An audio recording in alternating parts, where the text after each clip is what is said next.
لأن في 1000 أطباء سووا 100 علاج، نحن نجي نستغلهم لأنهم ضعفاء.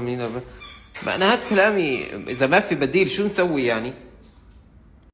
شو رأيك رولا أنت بالحيوانات التجارب مثل الفئران والأرانب لما بيجوا بيستغلوهم البشر بس لأغراض طبية مشان نحن نستفيد كبشر، ويخترعوا أدوية وعلاجات مثل أدوية السرطان وهيك.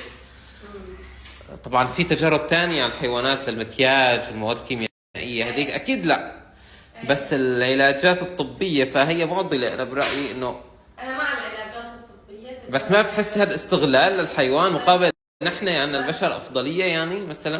ما نحن اوريدي كبشر عم ناكل الحيوانات ناكل البقرة هلا الأكل، نشرب حليب الأكل حاجة، حاجة الأكل. وقت بتجيب الدجاجة وبتحط آلاف الدجاجات وبتستخدمها مشان يعطوك فتحت لنا باب جديد هلا. تاكل البيض تبع الدجاجة، ليش ما نفس الشيء؟ بدك تاكلها أبدا. بتعرفي قال إذا ما أكلنا بيض الدجاجة بصير عدد الدجاجات أكثر من عدد البشر بمليون مرة. هدول هيك بيبيضوا كل يوم 100 بيضة بفرخوا. الإنسان ما عم يتكاسل مشان يجيبوا له البيض. يعني برأيك إنه واحد يستغل الحيوانات لعلاجات طبية أولى من إنه ناكلهم؟ لا، قصدي إنه هاي مثل هاي، إذا أنت خايف على الحيوانات كمان لازم المفروض ما تاكل وما تاكل إنتاجهم كمان. في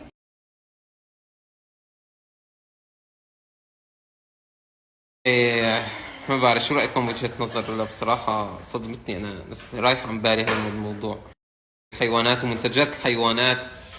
ليش في ناس بيجوا بيقولوا لكم نصير نباتيين أو نحن نباتيين؟ لأنه أنا ضد أكل لحوم الحيوانات ومنتجاتهم. فهي نفس المبدأ صح؟ ما بعرف بصراحة. أنا مو بحب كرشي وبطني فما فكرت